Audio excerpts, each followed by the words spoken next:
श्रोतनो, आज आम्ही मत्ते शुभवर्तमान ह्याच्या 10व्या अध्यायाला सुरुवात करीत आहोत. ह्या अध्यायात प्रभू येशू ख्रिस्त आपल्या 12 शिष्यांना इस्रायल राष्ट्रात राज्याची सुवार्ता सांगण्याकरिता पाठविताना आम्हाला आढळतो. ह्यांना समोर धावणारे नाही, परंतु मागून धावणारे म्हणून जायचे होते. आमच्या प्रभूने त्यांना चमत्कार करण्याचे सामर्थ्य दिले. हे त्यांच्यासाठी एक ओळखपत्र होते. काय आपल्या लक्षात आले का की बाप्तिस्मा देणाऱ्या योहानाने कधीच कुठलेही आश्चर्यकर्म केले नाही? लक्षात घ्या की त्याच्या शिष्यांना शिकणारे हे नाव बदलून प्रेषित हे नाव मिळाले, अर्थात प्रतिनिधी हे नाव मिळाले. जसे आम्ही या अध्यायात प्रवेश करू तेव्हा आम्हाला अनेक प्रकारचे संप्रदाय आढळतील, जे त्यांची विशिष्ट प्रकारची सेवा व व्यवहाराबद्दलचा अधिकार दाखवतील.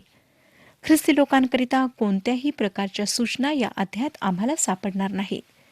ह्या अध्यायात देण्यात आलेल्या सूचना कोणत्या परिस्थितीत व वातावरणात देण्यात आल्यात व त्यांना अचूकपणे आम्ही कसे समजावे हे आम्हाला लक्षपूर्वक पाहावे लागेल. 10वा अध्याय पहिलं वचन पहा. तेव्हा त्याने आपल्या 12 शिष्यांना जवळ बोलावून त्यांना अशुद्ध आत्म्यावर सत्ता देऊन ते काढून टाकण्याचा व सर्व विकार व सर्व दुखणी बरी करण्याचा अधिकार दिला. इस्रायल राष्ट्रात जाण्यासाठी त्यांना देण्यात आलेला अधिकार एक ओळखपत्र होता. अधिकार मिळाल्यामुळे ते आता शिष्य राहिले नव्हते, पण त्यांना प्रेषित पद प्राप्त झाले होते. 2 ते 4 वचने. त्या 12 प्रेषितांची नावे अशी आहेत. पहिला पेत्र म्हटलेला शिमोन व त्याचा भाऊ अंद्रिया, जब्दीचा मुलगा याकोब व त्याचा भाऊ योहान, फिलिप, बर्थलमै, थोमा व मत्ते जकातदार, अल्फीचा मुलगा याकोब व तद्दे, शिमोन कनानी व त्याला अर्थात येशूला धरून देणारा यहुदा इस्करियोत. नंतर 5 आणि 6 वचने आम्हाला पुढे सांगतात, ह्या 12 जणांस येशूने अशी आज्ञा करून पाठविले की परराष्ट्रीयांकडे जाणाऱ्या वाटेने जाऊ नका व शमरोनाच्या कोणत्याही नगरात प्रवेश करू नका, तर इस्रायलाच्या घराण्यातील हरवलेल्या मेंढरांकडे जा. जर आपण आपल्या व्यक्तिगत सेवा कार्याकरिता ह्या अध्यायातून काही सूचना घेणार असाल तर आपणाला इस्रायल राष्ट्रापर्यंत स्वतःला सीमित करावे लागेल, कारण ह्या गोष्टी इस्रायल राष्ट्रातील हरवलेल्यांसाठी आहेत. अर्थातच ह्यामध्ये आम्हाला जी जबाबदारी सोपवण्यात आली आहे ती नाही. प्रेषितांची कृत्ये पहिला अध्याय आणि 18व्या वचनामध्ये आमची जबाबदारी देण्यात आलेली आहे. आणि हे वचन सांगतं की येरुशलेमेत, सर्व यहुदियात, शोमरोनात व पृथ्वीच्या शेवटापर्यंत तुम्ही माझे साक्षी व्हाल. लक्षात घ्या की आम्हाला शोमरोन व पृथ्वीच्या शेवटाला सुद्धा आमच्या सुवार्तेच्या घोषणेमध्ये सम्मिलित करायचे आहे. परंतु ख्रिस्ताने ह्या 12 जणांना शोमरोनपासून दूर राहण्याकरिता गैर यहुद्यांकडे न जाण्याकरिता सांगितले, परंतु फक्त इस्रायलमधील हरवलेल्यांकडे जाण्यास सांगितले. त्या 12 जणांचा संदेश हा असायला हवा होता. 7वं वचन सांगतं, जात असताना अशी घोषणा करीत जा की स्वर्गाचे राज्य जवळ आले आहे. स्वर्गाचे राज्य कसे जवळ आले आहे? राजाच्या रूपात. तो त्यांच्या मध्ये होता. मागील शतकात बऱ्याच मंडळांना असे वाटत होते की आम्हाला ह्या पृथ्वीवर स्वर्गाचे राज्य उभारायचे आहे व त्या दिशेने त्यांनी कार्य सुरू केले. प्रत्येकाला वाटत होते की देवाने त्यांच्यावर ही जबाबदारी सोपवली आहे. परंतु श्रोत्यांनो, मंडळीला राज्य स्थापित करण्यासाठी पाचारण करण्यात आलेले नाही. येशू ख्रिस्त स्वतः जेव्हा तो ह्या पृथ्वीवर येईल तेव्हा राज्य स्थापित करेल. ह्या जगातून मंडळीला ख्रिस्ताला प्रगट करण्याकरिता व त्याचे शुभवर्तमान संपूर्ण जगात सांगण्याकरिता बाहेर बोलावण्यात आलेले आहे. जेव्हा आम्ही ख्रिस्ताला हृदयात स्वीकारतो तेव्हा स्वर्गाचे राज्य आमच्या मध्ये स्थापित होते, आमच्या अंतःकरणामध्ये स्थापित होते. श्रोत्यांनो, येशूजवळ जे अधिकारपत्र होते तेच अधिकारपत्र देऊन तो त्या 12 जणांना ह्या ठिकाणी पाठवित आहे. 8वं वचन पहा. 10वा अध्याय 8वं वचन. रोग्यास बरे करा, मेलेल्यास उठवा, कुष्ठास शुद्ध करा, भूते काढा, तुम्हाला फुकट मिळाले फुकट द्या. मला असं वाटतं की ह्या 4 पैकी जर आपण एक जरी करू शकत असाल तर आपण 4 ही गोष्टी करायला हव्यात. ह्या ठिकाणी मृतांना जिवंत करणे सुद्धा समाविष्ट आहे. ज्या परिस्थितीत व समयी हे देण्यात आले त्या परिस्थितीत आणि समयी हे लागू होते. बरेच लोक 8व्या वचनाला आपली जबाबदारी मानून 9व्या वचनाकडे दुर्लक्ष करतात. परंतु श्रोत्यांनो, लक्षात घ्या की ही दोन्ही वचने सोबत जुळलेली आहेत. नववचन आम्हाला पुढे सांगतं, सोने, रुपे किंवा तांबे आपल्या कंबर कशात घेऊ नका. ह्या सूचना आमच्या प्रभूच्या 3 वर्षाच्या सेवा काळाच्या दरम्यान तात्पुरत्या देण्यात आल्या होत्या. परंतु त्याच्या सेवेच्या शेवटी असा दिवस आला की त्याने प्रेषितांना वेगळ्या सूचना दिल्यात.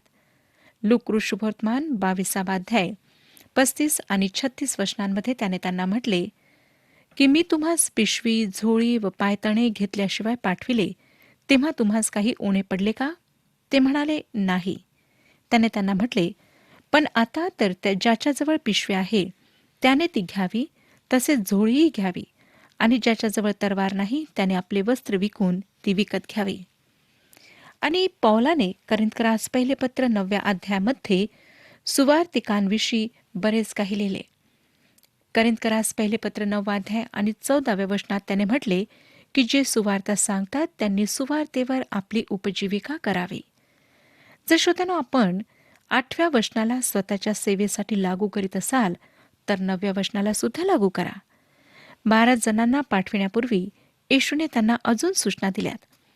10वा अध्याय 11वे वचन पहा. मत्ते शुभवर्तमान 10वा अध्याय 11वे वचन.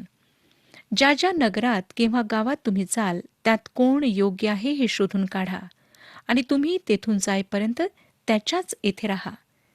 हे निश्चितच आमच्या काळासाठी नाही. पुढे 12 आणि 13 वचने. आणि घरात जाताना तुम्हाला शांती असो असे म्हणा. ते घर योग्य असले तर तुमची शांती त्याला प्राप्त हो, ते योग्य नसले तर तुमची शांती तुम्हाकडे परत येऊ. घर म्हणजे इमारत नसून घरात राहणाऱ्या लोकांविषयी प्रभू येशू ख्रिस्त ह्या ठिकाणी सांगत आहे. 14वं वचन. जो कोणी तुमचे स्वागत करणार नाही व तुमची वचने ऐकणार नाही, त्याच्या घरातून किंवा नगरातून निघताना आपल्या पायांची धूळ झटकून टाका. आज ही आमची जबाबदारी नाही. ही सूचना त्या विशिष्ट समयी त्या विशिष्ट लोकांना देण्यात आली. पुढे 15वं वचन. मी तुम्हास खचित सांगतो, न्यायाच्या दिवशी त्या नगरापेक्षा सदोम व गमोरा ह्या प्रदेशाला सोपे जाईल. पुढच्या अध्यायात आम्हाला आढळेल की ज्यांच्यावर न्याय प्रगट झाला त्या शहरांचे काय झाले. 16वं वचन. पहा, लांडग्यांमध्ये मेंढरांना पाठवावे तसे मी तुम्हाला पाठवितो, म्हणून तुम्ही सापासारखे चतुर व कबुतरासारखे निरुपद्रवी व्हा. प्रभू येशू ह्यांना त्याच्या साक्षीदारांच्या रूपात जात असताना काही महान तत्वे ह्या ठिकाणी सांगत आहे. ही तत्वे समय व सर्व काळासाठी चांगली आहेत व निश्चितच आमच्या काळासाठी चांगली आहेत. देवाच्या लेकरांनी सापासारखे चतुर आणि कबुतरासारखे निरुपद्रवी असावे. ह्यापैकी एक असणे व दुसरे नसणे नेहमीच धोक्याचे ठरते. 17 आणि 18 वचने. माणसाच्या बाबतीत जपून राहा, कारण ते तुम्हाला न्यायसभांच्या स्वाधीन करतील, आपल्या सभास्थानात तुम्हाला फटके मारतील, आणि तुम्हाला माझ्यामुळे देशाधिकारी व राजे ह्यांच्या पुढे नेण्यात येईल, आणि तुम्ही त्यांना आणि परराष्ट्रीयांना साक्ष व्हाल. त्यावेळी अनेकांसोबत हे घडले. आज सुद्धा हे घडत आहे. 19 आणि 20 वचने. जेव्हा तुम्हाला त्यांच्या स्वाधीन करीतील तेव्हा कसे अथवा काय बोलावे ह्याची काळजी करू नका, कारण तुम्ही काय बोलावे हे त्याच घटकेस तुम्हास सुचविले जाईल. कारण बोलणारे तुम्ही नाही, तर तुमच्या पित्याचा आत्मा हाच तुमच्या ठायी बोलणार आहे. खेदाने सांगावं लागतं श्रोत्यानो, की बरेचसे लोक ह्या वचनांचा चुकीचा अर्थ घेऊन जेव्हा त्यांना उपदेश करायचा असतो तेव्हा तयारी करीत नाहीत, आणि ते असं म्हणतात की पवित्र आत्मा त्याच वेळी आम्हाला सांगेल की आम्ही काय बोलावे. परंतु मला पूर्ण खात्री आहे की हे वचन त्या लोकांकरिता लागू पडते ज्यांना जेव्हा ख्रिस्ताच्या नावामुळे अटक केल्या जाईल आणि त्यांना काय उत्तर द्यावे, काय बोलावे ह्याच्या तयारीसाठी वेळ मिळणार नाही, तेव्हा पवित्र आत्मा त्यांना सांगेल की त्यांनी काय बोलावे. प्रभू येशू ख्रिस्ताने जेव्हा या 12 जणांना पाठवले तेव्हा त्यांना ही सूचना त्याने दिली. परंतु जेव्हा उपदेश देण्याची वेळ येते तेव्हा प्रार्थनेमध्ये बराच वेळ घालून देवाकडून मार्गदर्शन प्राप्त करून उपदेश तयार करणे प्रत्येकाकरिता आवश्यक असते. पुढे येशू काय म्हणतो पहा. 21 वचन. भाऊ भावाला व बाप मुलाला जीवे मारण्यासाठी धरून देईल. मुले आईबापांवर उठून त्यास ठार करीतील. ख्रिस्ताच्या येण्याने मानवामध्ये विभाजन झाले, त्यामुळे एकता निर्माण झाली नाही. कुटुंबातील एक व्यक्ती जेव्हा प्रभू येशू ख्रिस्ताचा तारणारा म्हणून स्वीकार करते, त्याच्यावर विश्वास ठेवते, आणि घरातील अन्य लोक जेव्हा विश्वास ठेवत नाहीत, तेव्हा त्या कुटुंबामध्ये फूट पडते. पौलाने करिंथकरास पहिले पत्र 1 अध्याय आणि 18व्या वचनामध्ये फार चांगल्या प्रकारे सांगितले, कारण ज्यांचा नाश होत आहे त्यांना वधस्तंभाविषयीचा संदेश मूर्खपणाचा आहे, पण ज्यांना तारण प्राप्त होत आहे अशा आपणास तो देवाचे सामर्थ्य असा आहे. पुढे 22वं वचन, आणि माझ्या नावामुळे सर्व लोक तुमचा द्वेष करीतील, तथापि जो शेवटपर्यंत टिकेल तोच तरेल. ह्याद्वारे हे प्रगट होतं श्रोत्यानो, की प्रभू त्याच्या लोकांना त्याच्या 3 वर्षाच्या सेवा काळात राखण्याकरिता समर्थ होता. ह्याचप्रमाणे मत्ते 24 अध्याय आणि 13व्या वचनामध्ये महासंकटाच्या काळात प्रभू त्याच्या लोकांना राखणार आहे. 23वं वचन, जेव्हा एका गावात तुमचा छळ करीतील तेव्हा दुसऱ्यात पळून जा. मी तुम्हास खचित सांगतो, मनुष्याचा पुत्र येईपर्यंत इस्रायलाची सगळी गावे तुमच्याने फिरून होणार नाहीत. तो ह्या ठिकाणी इस्रायलची सर्व गावे म्हणतो, जगातली नाही, हे लक्षात घ्या. मनुष्याचा पुत्र येईपर्यंत ह्याचाच अर्थ राष्ट्रासमोर तो प्रगट होईपर्यंत त्याच्या संबंधाने लोकांमध्ये बरेच मतभेद होते. जेव्हा त्याने शिष्यांना विचारले की लोक मला काय म्हणून ओळखतात, तेव्हा त्यांनी अनेक उत्तरे दिलीत. प्रत्येकाचे त्याच्या बाबतीत वेगवेगळे मत होते. आज आमच्या दिवसात सुद्धा लोक त्याला अवतार समजतात, काही लोक त्याला महापुरुष समजतात, काही लोक त्याला संत समजतात आणि अनेक प्रकारे लोक त्याला मानतात. आता तो त्याच्या लोकांना सर्वसाधारण सूचना देत आहे.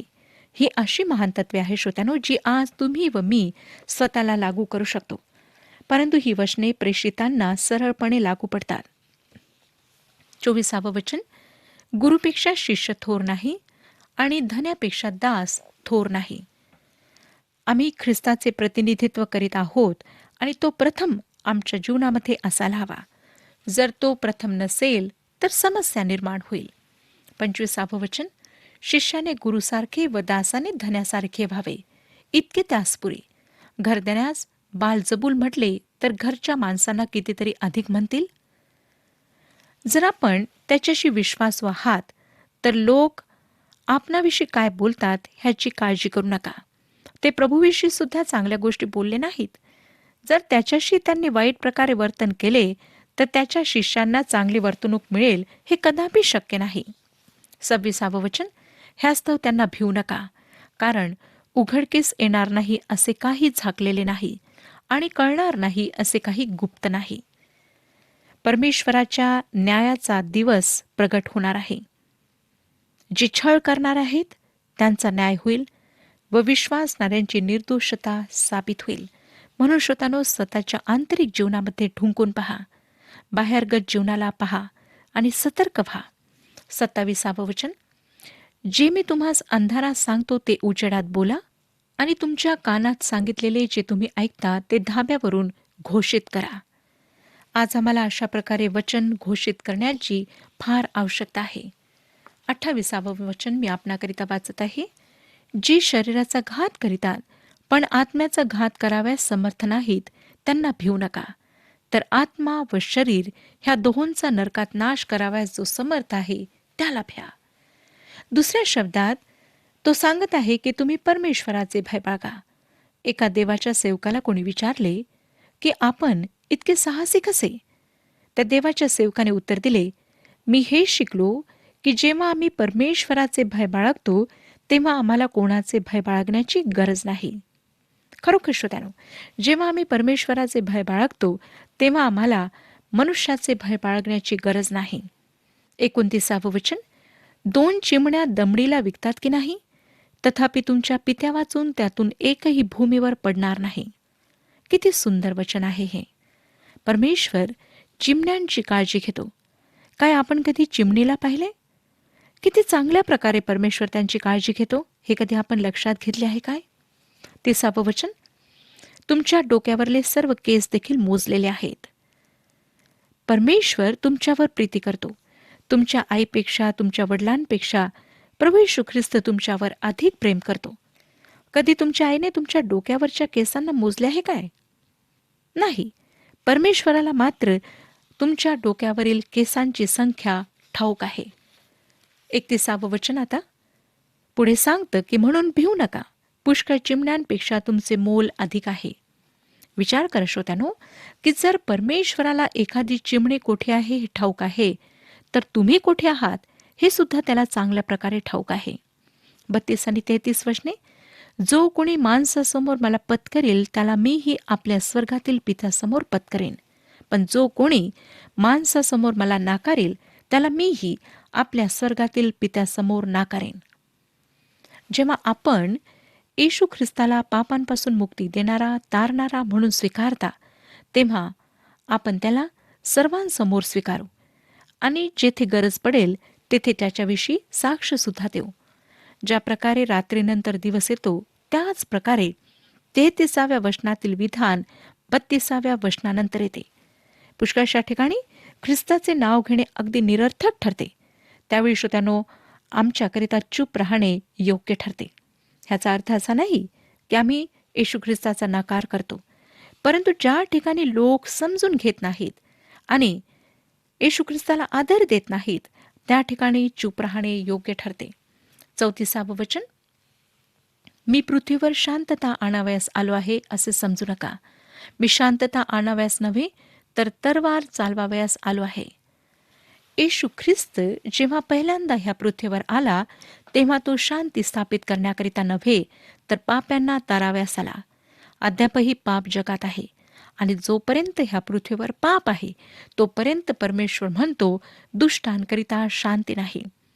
जोपर्यंत सर्व अधार्मिकता दूर होणार नाही, तोपर्यंत येशू ख्रिस्त व सैतान ह्यांच्यामधील युद्ध चालू राहणार. 35 आणि 36 वचने, कारण मुलगा व बाप, मुलगी व आई, सून व सासू ह्यांच्यात फूट पाडण्यास मी आलो आहे आणि मनुष्याच्या घरचेच लोक त्याचे वैरी होतील. पौलाने ह्या वचनांचे सत्य सांगताना करिंथकरास पहिले पत्र 1 अध्याय आणि 18व्या वचनामध्ये लिहिले, कारण ज्यांचा नाश होत आहे त्यांना वधस्तंभाविषयीचा संदेश मूर्खपणाचा आहे, पण ज्यांना तारण प्राप्त होत आहे अशा आपणास ते देवाचे सामर्थ्य असं आहे. अनेक कुटुंबे सुवार्ता प्रसारामुळे विभागल्या गेली आहेत. भाऊ बहिणी अलग झालेले आहेत. विश्वासणाऱ्यांमध्ये एके आहे आणि न तारलेल्या जगापासून ते विभक्त केल्या गेलेले आहेत. 37 वचन, जो माझ्यापेक्षा आपल्या बापावर किंवा आईवर अधिक प्रेम करीतो तो मला योग्य नाही. जो माझ्यापेक्षा मुलावर किंवा मुलीवर अधिक प्रेम करीतो तो मला योग्य नाही. जोपर्यंत श्रोतानो आपण आपले जीवन ख्रिस्ताच्या हातात समर्पित करीत नाही आणि त्याकरिता किंमत चुकवत नाही, तर आपण समर्पणाविषयी अधिक बोलू शकणार नाही. मी स्वतः समर्पित ख्रिस्ती व्यक्ती आहे ह्याविषयी अधिक बोलायला कचरते, कारण मला माहीत आहे की कित्येकदा मी शिमोन पेत्राप्रमाणे कळत नकळत येशू ख्रिस्ताचा नकार करते, त्याच्याशी विश्वासू राहण्यामध्ये दुर्बळ पडते. पण देवाची त्याच्या विश्वासूपणाबद्दल मी स्तुती करते की त्याने अनेकदा माझ्या उणीवा जाणून सुद्धा माझी काळजी घेतली, माझी मदत केली आणि त्यानेच मला आतापर्यंत विश्वासामध्ये स्थिर राखलेले आहे. 38 वचन, आणि जो आपला वधस्तंभ उचलून घेऊन माझ्या मागे येत नाही तो मला योग्य नाही. आमच्यापैकी अनेक लोक योग्य नाहीत. जोपर्यंत आम्ही प्रभू येशू ख्रिस्ताला पूर्णपणे समर्पित होत नाही, तोपर्यंत तो आमचा उपयोग करून घेऊ शकत नाही. परंतु देवाची स्तुती असो की तो आम्हाला सोडित नाही, टाकीत नाही. 39 वचन, ज्याने आपला जीव राखिला तो त्याला गमावेल आणि ज्याने माझ्याकरिता आपला जीव गमाविला तो त्याला राखील. ख्रिस्तावरील विश्वासाद्वारे जे अनंत जीवन आम्हाला प्राप्त होते ते आणि ह्या पृथ्वीवर शारीरिक जे जीवन आहे त्या दोघांमधली तफावत तो ह्या ठिकाणी दाखवित आहे. हे शक्य आहे श्रोत्यानो की एखाद्या व्यक्तीला त्याने ख्रिस्तावर विश्वास ठेवला म्हणून मृत्यूदंड देण्यात येईल, परंतु ती व्यक्ती ख्रिस्तासाठी शारीरिक जीवन तर गमावेल, परंतु तिला त्याच्यामध्ये अनंत जीवन जे मिळालेले आहे ते कायम राहील, जे तिला त्याच्या उपस्थितीमध्ये घेऊन जाईल. करिंथकरास दुसरे पत्र 5 अध्याय आणि 8व्या वचनामध्ये पौल लिहितो, आम्ही धैर्य धरतो आणि शरीरापासून दूर जाऊन प्रभूसह गृहवास करणे हे आम्हास अधिक बरे वाटते. पुढे 40 ते 42 वचने मी आपणाकरिता वाचत आहे. जो तुम्हा स्वीकारितो तो मला स्वीकारितो, आणि जो मला स्वीकारितो तो ज्याने मला पाठविले त्याला स्वीकारितो. संदेष्टाला संदेष्टा म्हणून जो स्वीकारितो त्याला संदेष्टाचे प्रतिफळ मिळेल, आणि नीतिमानाला नीतिमान म्हणून जो स्वीकारितो त्याला नीतिमानाचे प्रतिफळ मिळेल. आणि ह्या लहानातील एकाला शिष्य म्हणून जो कोणी केवळ गार पाण्याचा एक प्याला पाजितो तो आपल्या प्रतिफळाला मुकणारच नाही, असे मी तुम्हाला खचित सांगतो. योहान शुभवर्तमान 15व्या अध्यायामध्ये प्रभू येशूने ह्या भागाला स्पष्ट केले आहे. जेव्हा तो म्हणतो की जगाने त्याचा द्वेष केला व त्याच्या लोकांचा सुद्धा ते द्वेष करेल, जेव्हा आपण त्याला तारणारा म्हणून स्वीकारता तेव्हा आपणाला पूर्ण प्रतिफळ मिळेल.